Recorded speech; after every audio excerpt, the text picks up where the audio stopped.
सर्वेयाचार्यः कुण्डं प्रज्वाल्य नमः पार्वती पतये हर महादेव என்னாளுடைய சிவனை போற்றி என்னாண்டவர்க்கும் இறைவா போற்றி காவாய் கனகத்திலே போற்றி கைலை மலையானை போற்றி போற்றி வெற்றிவேல் முருகனுக்கு அரோகரா நட்சத்திர கிரிவாசனுக்கு அரோகரா சர்வத்திர கோவிந்தா சங்கீர்த்தனம் கோவிந்தா கோவிந்தா நீங்கள அவன் அருளாலே அவன்தான் வணங்கி என்பதற்கு நமது கேட்டவரம் பாளையம் கிராமத்திலே கேட்டோருக்கு கேட்டவரம் தந்தருளே நம்ம எல்லாம் காத்து ரசிக்கக்கூடிய அருள்மிகு ஸ்ரீ விசாலாட்சி அம்பிகா சமேத காசி விஸ்வநாத சுவாமி ஆலய சீரணோத்தாரண அஷ்டமந்திர மகா கும்பாபிஷேக திருவிழாவாகப்பட்டது. நேற்று முன்தினம் கணபதி யோகத்துடன் தொடங்கி மிக விமர்சையாக நடந்து கொண்டிருக்கிறது. இப்பொழுது 4ஆம் கால யாகசாலை பூஜைகள் மிக விமர்சையாக நடந்து கொண்டிருக்கிறது. இந்த 4 கால யாகசாலை பூஜை ஒரு காலத்துக்கும் ஒரு சிறப்பு இருக்கு. 4வது கால யாகசாலை பூஜை அப்படின்னு இருந்துட்டோம் அப்படின்னா முதல் காலத்துல சாமி மூலாலயத்திலிருந்து யாகாலயத்துக்கு வர, இந்த 4ஆம் காலத்துல யாகசாலைக்கு திரும்பி மூலாலயத்துக்கு போற. நம்ம எங்க வெளியில போனாலும் திருப்பி நம்ம சொந்த வீட்டுக்கு போறோம் இல்லையா, வேலை நிமித்தமா எங்க வேணா போலாம். நம்ம எங்க போனாலும் நம்ம திரும்ப நம்ம வீட்டுக்கு நம்ம போகும்போது ஒரு மன மகிழ்ச்சி நம்ம கிடைக்கும் இல்லையா. ஒரு வேலைக்கு போறோம், அந்த வேலையை முடிச்சுட்டு திரும்ப நம்ம வீட்டுக்கு நம்ம போகும்போது நம்ம வேற எங்க போனாலும் அந்த அந்த கம்ஃபர்டபுளா ஃபீல் பண்ணலாம். நீ 5 ஸ்டார் ஹோட்டலே இருந்தவங்க எத்தனை நாள் வேணா இருக்கலாம், ஆனா திரும்ப நம்ம சொர்க்கம்னு சொல்லக்கூடிய அவங்களுடைய இருப்பிடத்துக்கு வரும்போது அந்த மன மகிழ்ச்சி அதிகமாகவும் அந்த இப்போ நாடி சண்டானம்னு சொல்லக்கூடிய தர்ம கயிறு மூலமாக 3 முறை ஆத்மதத்துவம், வித்யாதத்துவம், சிவதத்துவம்னு சொல்லக்கூடிய தத்துவார்த்தங்கள்லாம் உள்ள சாமிகிட்ட சேர்த்து 3 முறை உள்ள போய் தத்துவார்ச்சனை ஸ்பரிசாகுதி அப்படின்னு சொல்லக்கூடிய பூஜையானது பண்ணி கும்பாபிஷேகம் பண்ணி எங்கும் நிறைந்திருக்கக்கூடிய பரம்பொருளை நம்ம ஊர்ல நம்ம கோயில்ல இந்த லிங்க வடிவுல இருந்து சூரியன் சந்திரன் உள்ளவரை இந்த ஊரையும் இந்த மக்களையும் காக்கணும் அப்படின்னு சொல்லி பிரார்த்தனை பண்ணி இந்த மகா கும்பாபிஷேகமானது நடைபெற போது, இந்த மகா கும்பாபிஷேகத்துல காப்பு கட்டி கொண்ட அன்பர்கள் ஏனைய சங்கல்பம் செய்யக்கூடிய அன்பர்கள்லாம் கொஞ்சம் உடனடியாக யாகசாலை நேரம் கருதி நமக்கு நேரம் நிறைய இருக்கிற மாதிரி இருக்கும். டக்குன்னு 10 மணி ஆயிடும், 2 மணி நேரம் இருக்கு இப்படி நினைச்சிட்டே இருப்போம். 10 மணி ஆயிடும். நம்ம வேணா யாருக்காவது நிக்கலாம், காலம் யாருக்காகவும் நிக்காது. 2 வயர் இப்படி இருக்கும். திரும்ப கொண்ட வர முடியாத ஒரு விஷயம் என்ன அப்படின்னா அது காலம் மட்டும்தான். இந்த பொன்னான காலத்தை எல்லாரும் பயன்படுத்தி 4ஆம் காலத்துல இங்க வந்து இறைவன் தரிசித்து இங்க இருக்கக்கூடிய பரம்பொருளை பிரார்த்தனை பண்ணி நம்முடைய ஆத்மார்த்தமான அந்த பக்தியை செலுத்தி நம்முடைய கோரிக்கைகளை வைக்கும் போது அனைத்து விதமான நலன்களையும் எம்பெருமான் அருளை செய்வார்.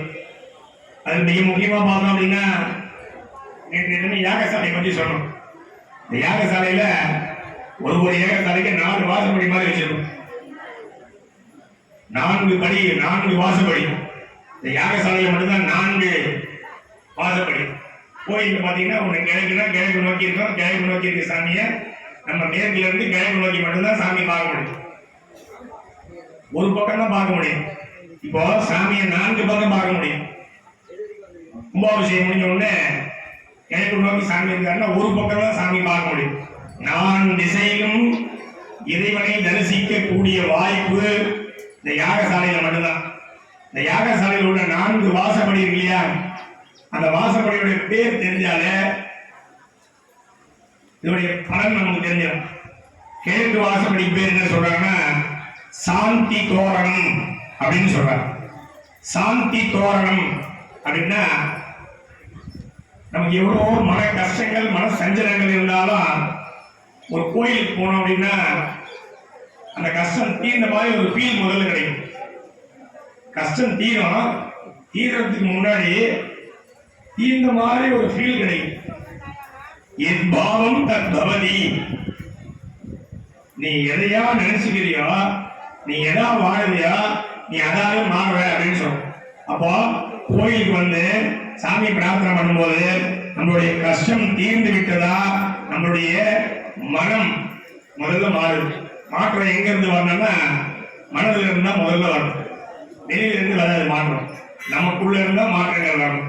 அப்போ கிழக்கு நோக்கி இருக்கக்கூடிய தெய்வங்கள் நமக்கு என்ன நலன்களை கொடுக்குது அப்படின்னா சாந்தி தோரணம் அப்படின்னா மன சாந்தி, மன அமைதி. எவ்வளவு பணம் இருந்தாலும் மன நிறைவும் மன அமைதி இல்லைன்னா அவனால ஒரே நாள் வாழ முடியாது. எவ்வளவு பணம் இருந்தாலும் அந்த மன நிறைவு இல்லைன்னா வாழ முடியாது. அதன் பொருட்டு கிழக்கு நோக்கி இருக்கக்கூடிய தெய்வங்களை பார்க்கும்போது மன நிறைவு, மன அமைதி, மன சந்தோஷம் கிடைக்குது அப்படின்னு சொல்றோம். அடுத்து தெற்கு திசையில பார்த்தோம்னா பூதி தோரணம். எல்லாமே பூஜையை பார்க்கும்போது பூதி தோரணாசனாயமன், பூதி தோரணமுகரேமன், பூதி தோரணாயமான நம்ம பேர். பூதி தோரணம்னா என்ன அப்படின்னா நம்ம கோயில தெற்கு நோக்கி என்ன சாமி இருக்கு? தெற்க பார்த்த மாதிரி என்ன சாமி இருக்கு உங்க கோயில்ல? தட்சிணாமூர்த்தி இருக்காரு. என்ன சாமி தெற்கு நோக்கி இருக்கு? பிரம்ம புருஷன் பாருங்க. அம்பாலே தெற்கு, விசாலாட்சி தெற்கு நோக்கி தான் இருக்கா. நடராஜன் தெற்கு நோக்கி இருக்கும். சில கஷேத்திரங்கள்ல பைரவர் தெற்கு நோக்கி இருக்கும். சண்டிகேஸ்வரர் தெற்கு நோக்கி இருக்கும். அப்போ தென் திசை நோக்கி இருக்கக்கூடிய தெய்வங்களை நம்ம வழங்கும் போது பூதி தோரணம். பூதினா அறிவு, அறிவு ஞானம். அறிவு வேணும், ஞானமும் வேணும். ரெண்டு வேணும் அப்படின்னா தென் திசை நோக்கி இருக்கக்கூடிய தெய்வங்களை வழிபாடு பண்ணணும். அடுத்து மேற்கு நோக்கிய தெய்வங்கள். மேற்குல பார்த்தோம் அப்படின்னா பலதோரணம் அப்படின்னு பேரு. பலதோரணம் அப்படின்னா பலம்ல ரெண்டு பலம் இருக்கு. ரெண்டு பலம்.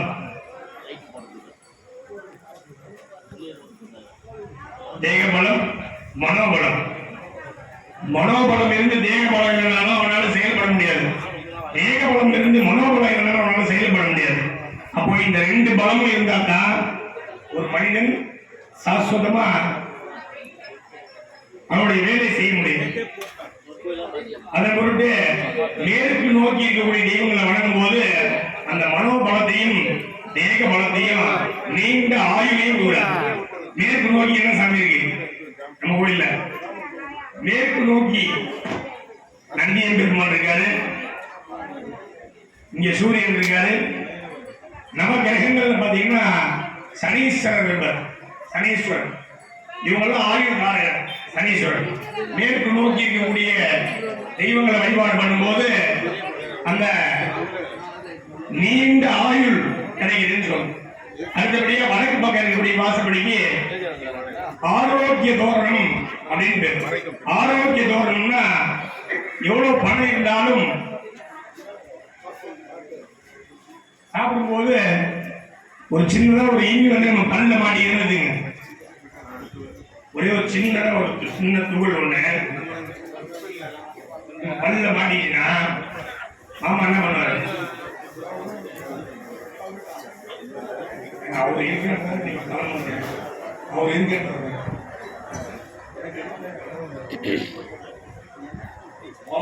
தட்டு மட்டும்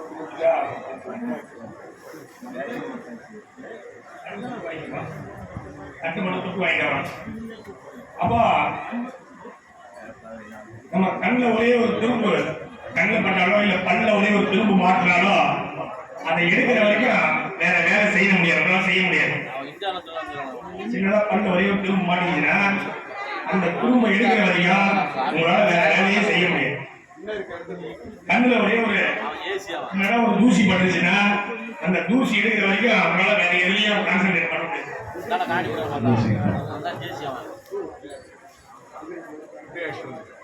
அப்போ ஆரோக்கியம், உடல் ஆரோக்கியம் அப்படின்றது ரொம்ப முக்கியம். இந்த உடல் ஆரோக்கியத்தை வடக்கு பார்த்திருக்கக்கூடிய தெய்வங்கள் கொடுக்குது. நம்ம கோயில வடக்கு பார்த்து சாமி பிரம்மா, துர்கை ஆகிய வடதிசை பிரம்மா, துர்கை. அப்ப அந்த துர்கையை வழிபாடு பண்ணும்போது துர்க்கஸ்ய ஆரதீதி துர்கா, துர்கைன்ற வார்த்தைக்கு என்ன பொருள்னா துக்கத்தை போக்கக்கூடியவளுக்கு பேர் துர்கை என்று. துக்கஸ்ய ஹரதீதி துர்கா அப்படின்னு சாஸ்திரங்கள் சொல்லும். நம்மளுடைய துக்கத்தை போக்கக்கூடியவள் துர்கை. அப்ப வடதிசை நோக்கி இருக்கக்கூடிய தெய்வங்களை நம்ம பூஜை பண்ணும்போது, ஆராதனைகள் பண்ணும்போது, அர்ச்சிக்கும் போது, பிரார்த்தனை பண்ணும்போது, தரிசிக்கும் போது உடல் ஆரோக்கியம் கிடைக்குது அப்படின்னு எல்லாம் சேர்ந்து கிடைக்கணும்னா இந்த யாகசாலை தரிசனம் பண்ணும்போது இந்த 4 பலன்களும் கிடைக்குது.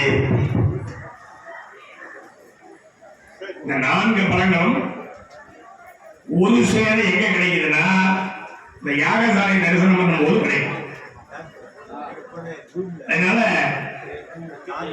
எத்தனை கோடி செலவு பண்ணாலும் இன்னும் 12 ஆண்டுகள் கழிச்சுதான் இந்த யாகசாலை பூஜையை பார்க்க முடியும். இன்னும் 1 மணி நேரம் பூஜை நடக்கும். இந்த 1 மணி நேரம் பார்த்தாலும் அதன் பிற்பாடு 12 ஆண்டுகள் கழித்து திருப்பி இந்த நிகழ்வானது நடக்கும். இன்னைக்கு பகவான் நமக்கு ஒரு வாய்ப்பு கொடுத்திருக்காரு. இன்னும் 12 ஆண்டுகள் கழித்து நடக்கக்கூடிய அந்த மகா கும்பாபிஷேகத்தில் கலந்துக்கக்கூடிய பெரும் பாக்கியத்தை நம்ம கொடுக்கணும்னு சொல்லி பிரார்த்தனை பண்ணிக்கிறோம். முதல்ல இது அடுத்து நடக்கக்கூடிய கும்பாபிஷேகத்திலே நம்மளால முடிந்த அந்த சிவ கைங்கரியங்களை நம்ம செய்யணும்னு சொல்லி பிரார்த்தனை.